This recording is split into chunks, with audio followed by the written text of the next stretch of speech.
Hello, everybody, and welcome back to the Las Vegas Raiders Insider Podcast. I am your host, Hondo Carpenter. I am also your Las Vegas Raiders beat writer on Sports Illustrated, and I'm joined, like I am each and every Saturday, by the man, the legend, the way of life, the one and only, the immortal one, the great Jonathan Shop, a tremendously well respected journalist, as well as an absolute terrific attorney in the Atlanta Buckhead area of Georgia, crushing it, doing a great job there. Tremendous husband. I'm just proud to call him one of my dearest friends on planet Earth. John, it's great to be with you. I want to talk about the Raiders sitting here at 2-5. Obviously, you look at all the injuries, that certainly has an effect. The quarterback, they don't have a quarterback. That certainly has an effect.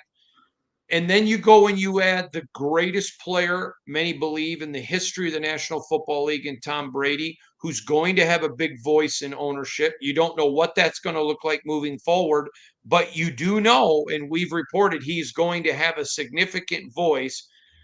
This is a time now for no one blames Antonio Pierce that they couldn't move up and get a quarterback.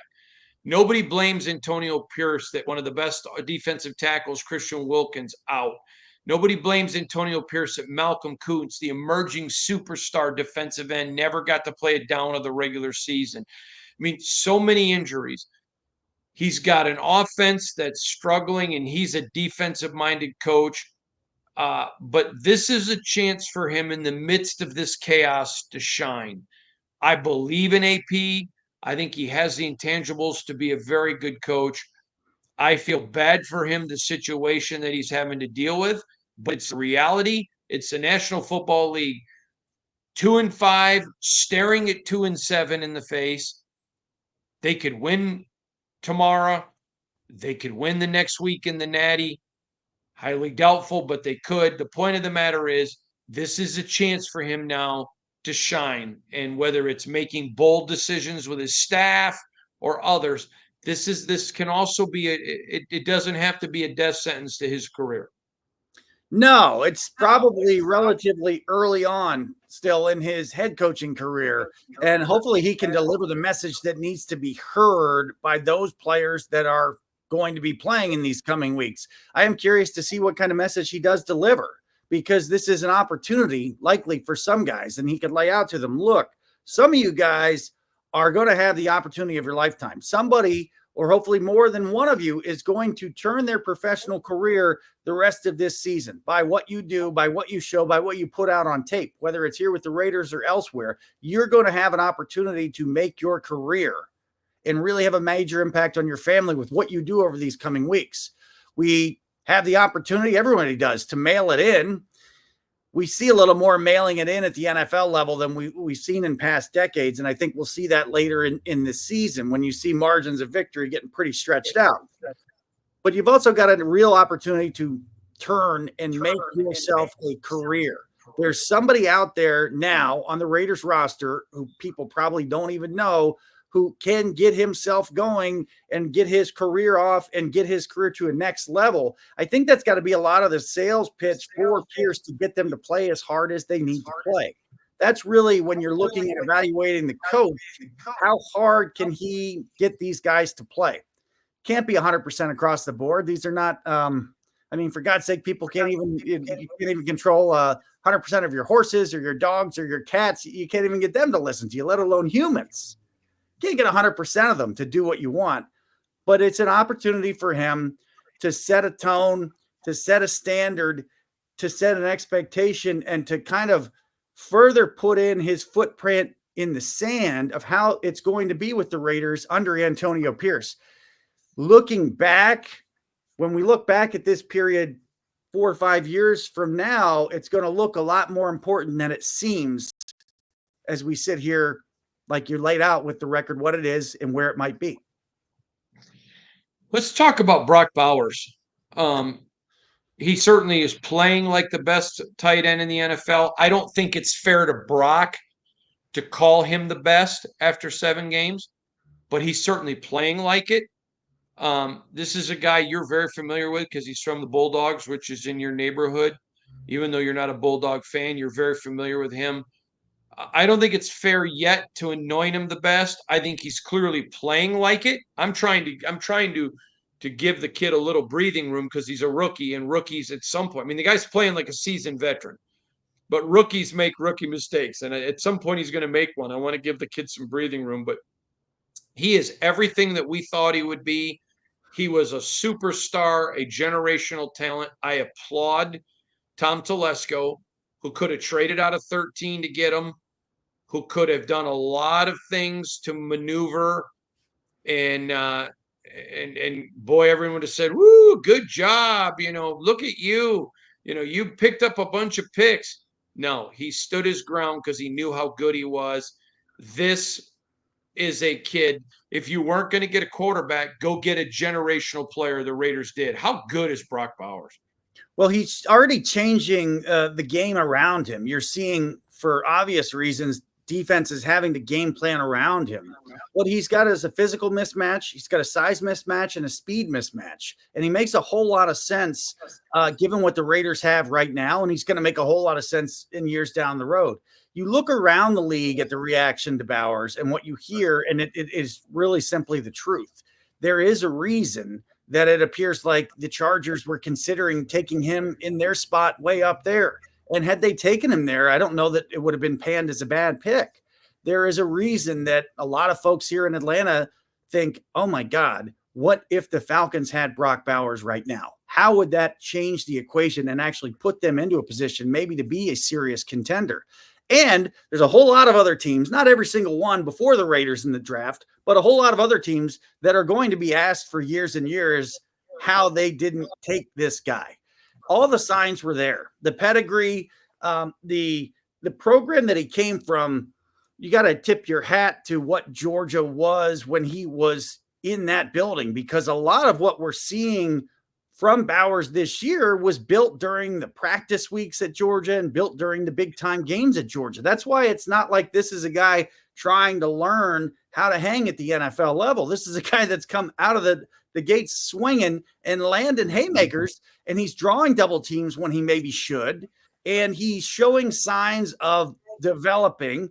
He looks like really a blueprint for what Antonio Pierce might want to have across the board, all 11 on the field. Can you get to that place? No, of course not. This is a outstanding, nearly freak of nature who has a competitive advantage almost every single down of who he lines up against. Now, as the Raiders hopefully build a roster, not necessarily around him, but as they build a roster, as they replenish over the coming years here in the middle 20s, you're talking about a guy who should be standing at the top of the NFL. You're talking about a future All-Pro. He is tremendous and looks like an absolute really solid pick. A lot of attention on the quarterbacks, no doubt. It's going to be a while before we know exactly how they play out. I don't think it's going to be a while before we know how Bowers is going to play out, given the nature of his position. Brock Bowers looks like an absolute superstar. He's going to be with the Raiders for a while. He looks like a guy you could literally build the offense around a little bit, almost like a point forward in basketball, where sometimes you have a guy up front that the offense runs through. Everybody's got a game plan around Brock Bowers. Watch what happens when they don't. It gets pretty funny. I agree with you. John, my last Raider comment with you, and then I want to switch directions a little bit. But the addition of Tom Brady, I don't think he's going to be in the booth. I think he finishes broadcasting in the booth sooner rather than later. I don't think he's a guy that's going to be in the booth for 5 years at all. I think if people think he's going to become part owner in the NFL and be a silent owner, they're nuts. Mark Davis is going to listen to him. I have already reported he's going to have a huge voice. How big of an impact do you think Raider fan needs to embrace with Tom Brady? I think what they should understand is that everything from literally the drive into the building is going to go through the Brady evaluation process. Mm-hmm. Tom Brady's, let's pretend he goes through the main airport in Las Vegas, wears a Raider logo. pulling into the building. Every single thing through the fan experience leaving Allegiant Stadium is going to get a Brady evaluation. A lot of that's going to be good. The impression I have is the more he gets into being an owner and sees what's going on, the more he's going to want that. And like you said, adios TV booth. Maybe a one and done is appropriate. He's going to get into it big time. This is not, no disrespect to people owning European soccer teams. This is the Raiders. This is the NFL. This is a brand that Tom Brady grew up and understanding and aware of, obviously played against for a long time. I think he's going to want a lot and want more and more. And the more that happens, the better it is for the Raiders. Because when it comes to on-field judgment, how to behave as a quarterback, how to behave as a teammate, how to behave with the media, etc., it's pretty hard to top what Tom Brady's done. There's nothing but good influence that can happen from that. This is not a bad influence. This is not a guy that doesn't know what he's doing. I don't want to pick on Rich Kotite, but this is not Rich Kotite. Or, oh my gosh, this is not Nathaniel Hackett coming in to stir your pot and call timeouts after the game is over. This is the total opposite of that. What you want to see is Tom Brady is in lockstep with Mark Davis, is in lockstep with Tom Telesco, and lockstep with Antonio Pierce. Sometimes you have to create your own momentum. What Raider Nation doesn't understand is this is a practical seismic earthquake in the NFL. Of all the franchises Tom Brady could be involved in, from East Coast to West Coast, he has picked, and he is part of the Raiders. Not the Commanders, not the Vikings, not the Seahawks, not the Dolphins, nothing in Texas, nothing in the state of Michigan, nothing in Northern California. The Raiders, this is a humongous deal, and it's extremely long-term. This is does not look to me like it's going to be a Derek Jeter deal or even a Michael Jordan deal. This looks like the real thing. I don't think Tom Brady jumps in just to see how the water is and it says, I'm out of here and then fly my own team when I can. No. This is a huge deal. There is some momentum behind it. You may not see it on the field today or tomorrow, but wait till the first time he gets the opportunity to show up down on the field and do some clapping. Raider Nation's going to go, ooh, they're going to get pumped. I don't know that. Yeah, it's going to be interesting because I'll tell you what, Raider Nation hates the Patriots, man. They hate them. Yep. It is tangible. It is Michigan State type hate, John. All right. But the Patriots aren't coming here. Tom Brady is. No. Exactly. Understand. I'm in agreement with you. Yes. But when you talk about them understanding how big of addition it is, I agree with you. You and I are in agreement. Yeah. But I'm embedded in Raider Nation. They hate the Patriots. They dream about their hatred of the Patriots. They think about it is Michigan State level hatred. Well, and it's just, I can't tell you the amount of emails. I mean, hundreds. I don't like all the influence of all the former Patriots, and they go through and they name all of them. It's just fascinating to me. All right. We've talked a lot about the NFL wanting to have an international presence. Okay. Yep. I understand that. And I know that there's a bunch of pushback from NFL players, a lot of it. They are not as excited as the NFL is at all for numerous reasons. But you made an interesting observation, and it's why we have you on this podcast every week, because you are an attorney. You think extremely analytically. I look at the NFL through the Raiders microscope. You look at the NFL through a macroscope. And you talked about the WNBA giving us a glimpse of what an international NFL could be. Would you discuss that in detail? I'm going to be honest. I thought your observation was fascinating. Here's the thing. Have we seen a major effort by a major sport that's taken decades? They planted seed decades ago. Nothing really moved. Nothing really happened. And then all of a sudden, whoop, here we go. That's what happened with the WNBA. The NBA has subsidized it for 25, 30 years. And only recently, finally, with circumstances that they couldn't plan for or control, it popped. You've got Caitlin Clark and others popping, and all of a sudden the WNBA is on TV and people are watching and people are going to the games and because it took so long to build, it doesn't look like it's a flash in the pan. It doesn't look like it's just going to go away. That is an example of the league making a very long-term investment, very long-term seed planning, and then one day, whoop, it grows. So what you have now is, I think we've talked about this on the show before, but maybe we underestimated it. The NFL has stuck foundation in Europe, in Germany, in Wembley Stadium. We know they're taking it more seriously because of the commitments to those stadiums, like we talked about even last year. This isn't going away. And the idea that this may be a 2, 3, 4 decade investment is now really, I think, starting to sink in across the sport. And I imagine Tom Brady would have some comments about that as well. This is sticking in.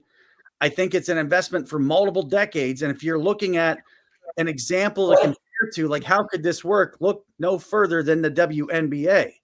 It is a long time before there's anywhere near a fieldable team in Europe with Europeans who are not transplanted there from America. Yes, that's true. But think of it in a 3 or 4 or 5 decade investment, and where the NFL, where NFL Europe might be 3, 4, 5 decades down the road. That's the lens that you need to consider when you're looking at the game starting at 6:30 in the morning, starting at 9:30 in the morning on the East Coast, when you're looking at losing a home game for your season ticket package. This is much bigger than that. I think we've underestimated how large the investment is, and maybe it pays off sooner than later with the international TV package that the NFL is going to start to push and try to sell. We maybe have underestimated that as well. We don't know how big a deal they can get, but make no doubt, the NFL is looking to bring in European TV dollars for their product. And as far as I could tell, those can be easily converted to American currency and saved and, of course, spent as needed. Yeah. All right. I'm going to go in a different direction on this. And I don't want to go into the weeds because we're talking football. But recently on an airplane, I sat next to a gentleman who is quite a sports fan. He works in the professional sports world. He works in the professional football world. And we were talking about the WNBA and its popularity this year. And he told me something that I thought was fascinating. He said, "Do you know why the WNBA took off this year?" And I said, "No." And he goes, "The Big Ten Network." I said, "What?" He goes, "The Big Ten Network, when the Big Ten first did their network, now every conference has their own TV deal."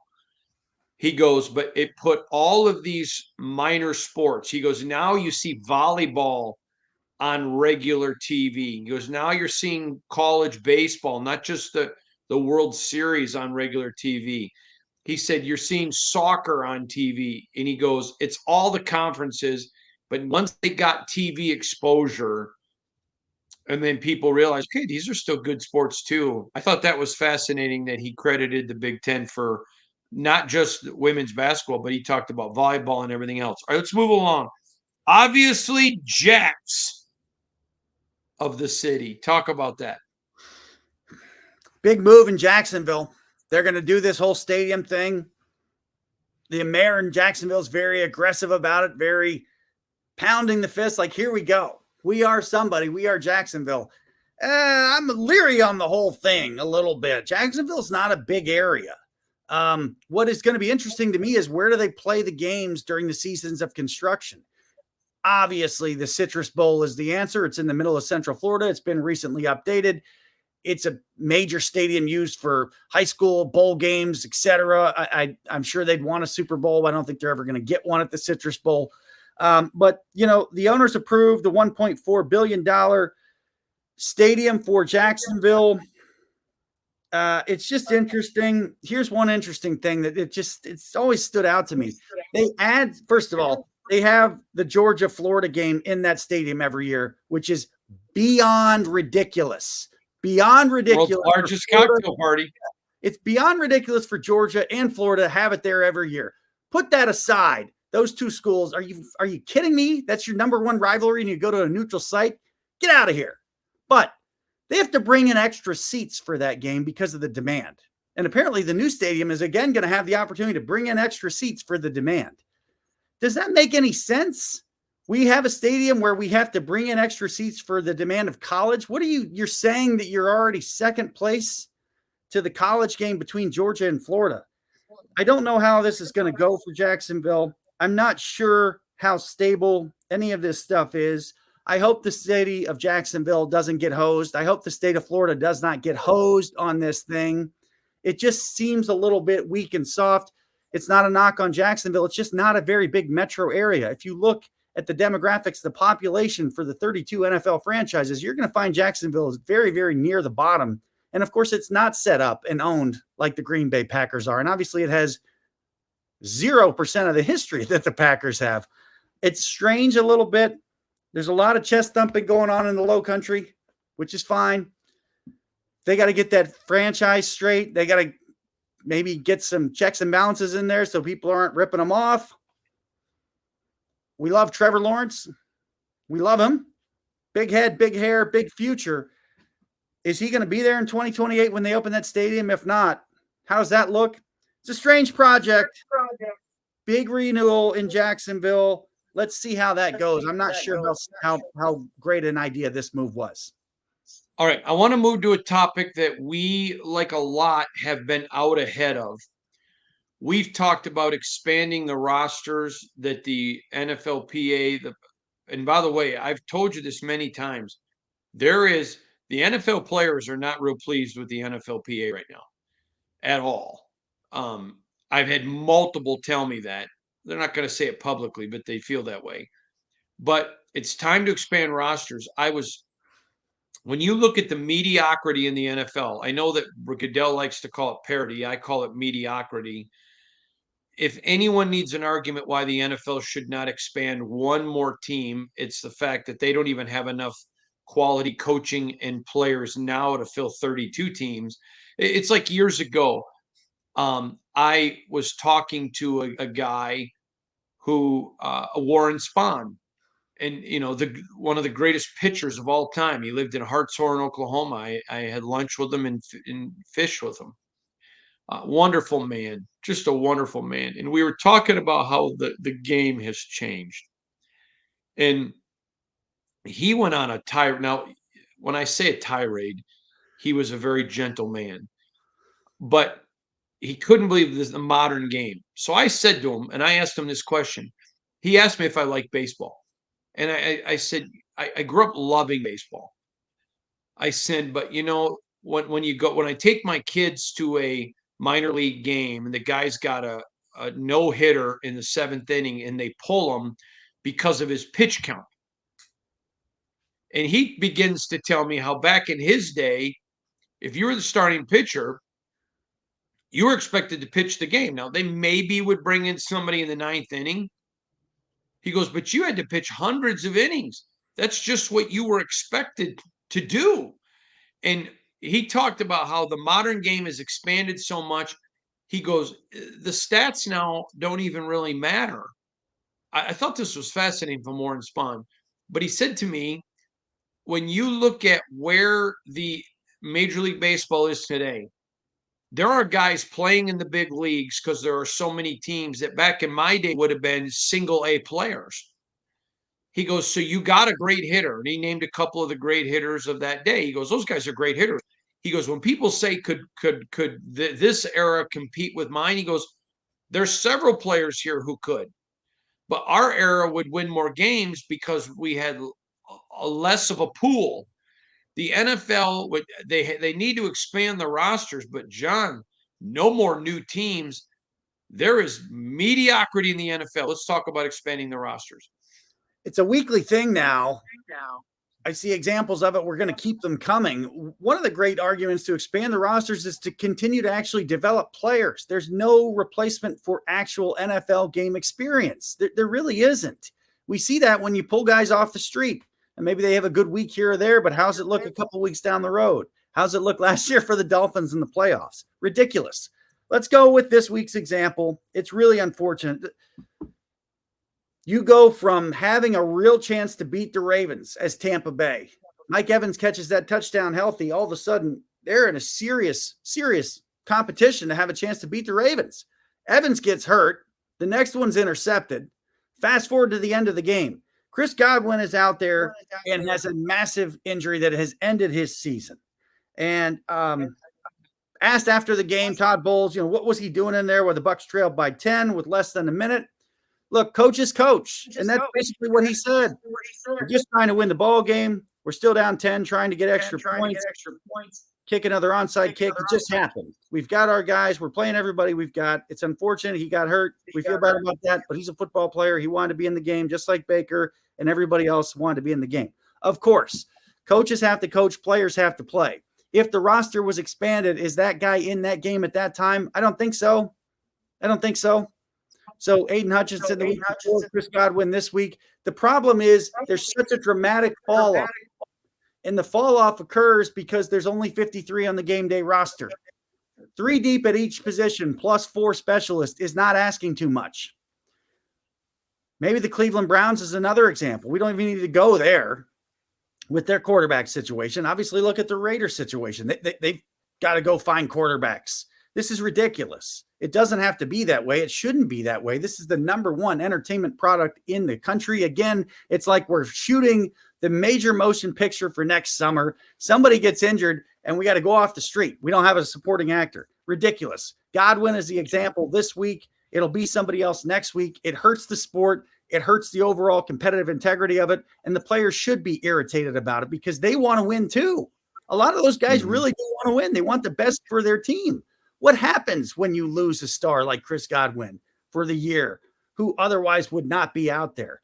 Nothing good happens with 53-man rosters today. A lot of good happens if they're expanded to 3 deep, including your stars stay healthier, you get a chance to develop more guys, and you probably find a couple diamonds in the rough who weren't even really on a radar. Maybe was a third guy, and all of a sudden it turns into be, an all-pro or better. Here's the whole deal. I think you just expand the roster to 70 because you already got 70 with the 17 practice players. But then it's going to have to be a negotiation. Do they up the salary pool, or do the players say, okay, we're willing to take less to expand the roster? It's going to be interesting. And I'll tell you, as long as there is the issues between the NFLPA and their players, it's going to be interesting to see. All right, John. Yeah. One more topic. I don't want to spend a lot of time on it. I'm actually going to get into it a lot tomorrow. But Deshaun Watson. Now, I want to make this super clear, okay?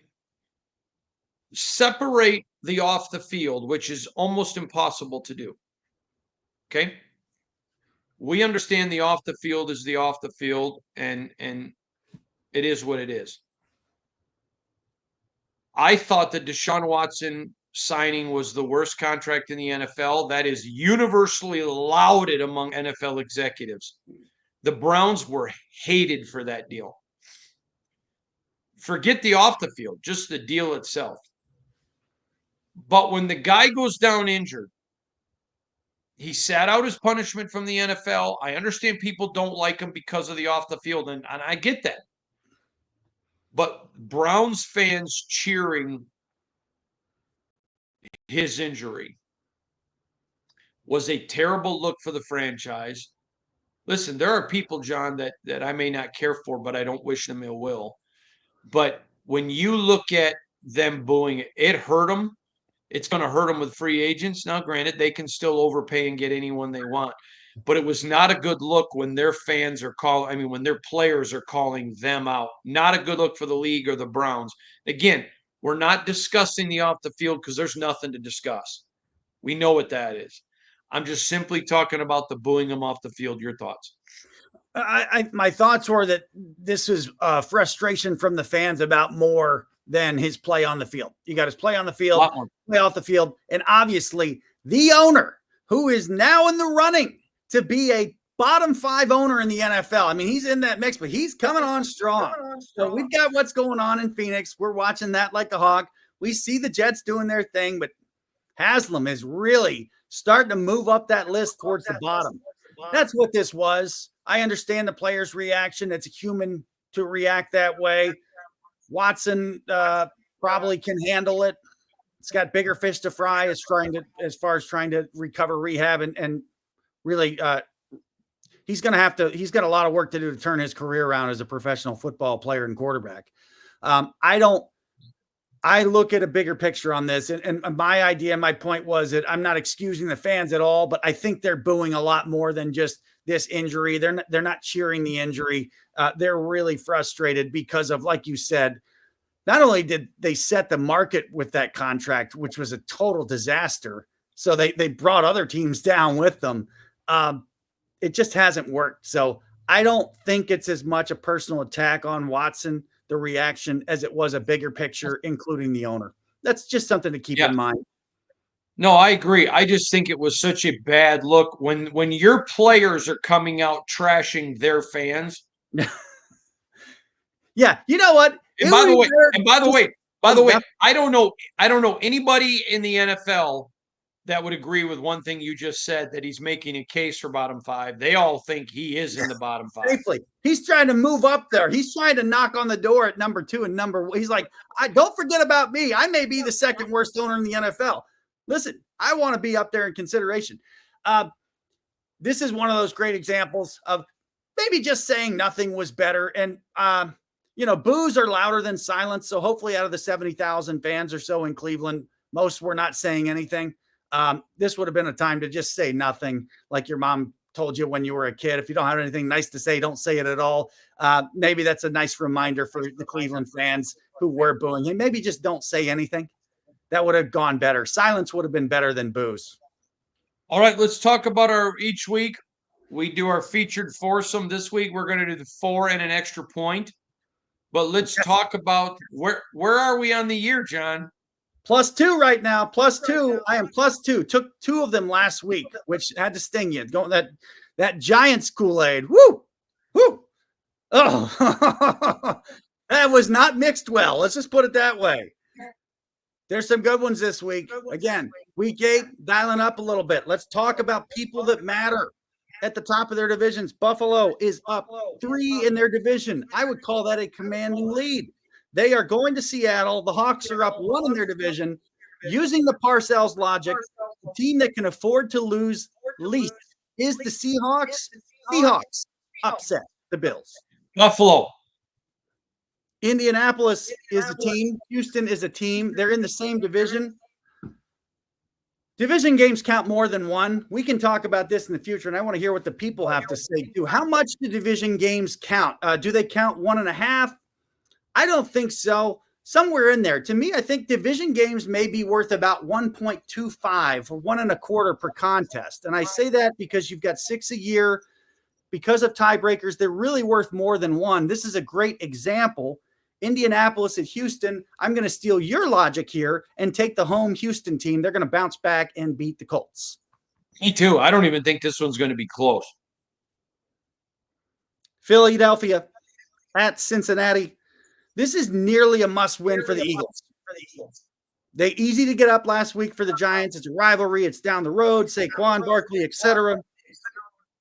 At the same time, how important is it for the Bengals? If they don't win here, if they don't defend the jungle, the Bengals are pretty much, they're really starting to sail away for the year. Philadelphia at Cincinnati. I'm taking the Natty. They can't lose. If they lose, they're really pretty much toast. I'm going to go Cincinnati as well because I just think it's. I thought I'd get you there. You should, but I have picked against Cincinnati at home before, and I don't think that was very smart. This is a somehow, some way, less than 3 points. After many years of beating you every year, I'm overthinking this year. I'm trying to think of where I'm going to catch you rather than just stick to my old ways. You know what? We literally just try to pick the winner is the best method. We're sure of that. It's just in the last number of years, you've been a little bit better than that, and we've got plenty of time to go. I'm sure there's a stumble here somewhere, but it's not easy, and I think it gets a little tougher as the year goes on when you start to see who settles in where. For example, what happens to Cincinnati this week is really going to influence whether they appear in the featured foursome the rest of the year and what kind of prospects they have. Now, can The NFL is the NFL is a cold, hard place. Tampa Bay is living that right now. They went from seriously having a real chance to beat the Ravens to now looking like their season may be toast, right? Atlanta is coming down there looking to bounce back after getting drilled by the Seahawks at home. Atlanta at Tampa Bay, cold, hard place is the NFL. Atlanta is going to go in there and take from Tampa. Yeah. I want to pick Tampa. With what roster? 2 receivers down. Right. I mean, who's coming back? I just don't. I don't see it. I'm going with Hotlanta. When we have to flex here, we're like the NFL. We have to flex. Show us your picks. Chicago at Washington, quarterbacks on display. Washington football team with momentum, with success, unseen for decades, but are their head is getting a little bit of a big head. Daniels gets knocked up a little bit with the rib. Pass defense for the Commanders is a little like Swiss cheese. Chicago at Washington. Extra point. This is difficult for me, and I'm going to tell you why. I got to go with Chicago here. Same. I don't. I'm going against the grain. What? I feel like this is time to go against the grain. The Bears are going to come in and win. The Bears are going to come in and win. I think they have a few better players. I think Montez Sweat has a point to prove, and it's going to be a long day for the offense of the Commanders. I'm going against the grain. This is a big grow-up win for the Chicago Bears. Montez Sweat returning to DC with authority. My guy Montez, I have to tell you, but when we're done, stay on the line. I have to tell you a funny message he sent me this week. But I got to go with the Bears. So there we go. John, tell everybody where to find you on Twitter, please. At JP Spartan. All right, hang on. I got to tell you something from Montez. See you next week, everybody. Or tomorrow.